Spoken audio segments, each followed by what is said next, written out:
நற்கிரியைகளை செய்வதற்காக சிருஷ்டிக்கப்பட்டிருக்கிறோம்.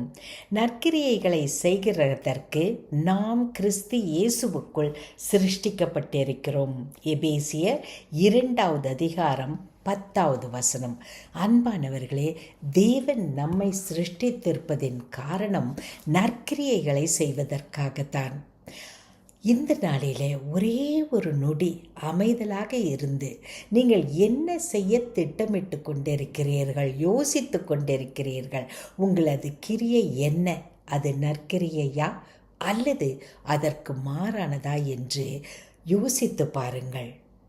இவை இரண்டிற்கும் இடையிலே இருப்பது எதுவுமே கிடையாது.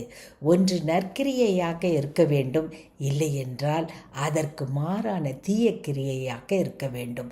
ஆண்டவரிடத்தில் நாம் ஜெபிப்போம். அன்பின் பரம தகப்பனே, நாங்கள் திட்டமிட்டு நாங்கள் செய்கிற காரியம் நற்கிரியையா என்பதை நாங்கள் அலசி ஆராய்கிறோம். ஆண்டவரே, தீய கிரியை ஒன்றும் எங்களிடத்தில் செயல்பட வேண்டாம். நற்கிரியை செய்ய உருவாக்கிய நீர் எங்களுக்கு உதவி செய்வீராக. ஆமென்.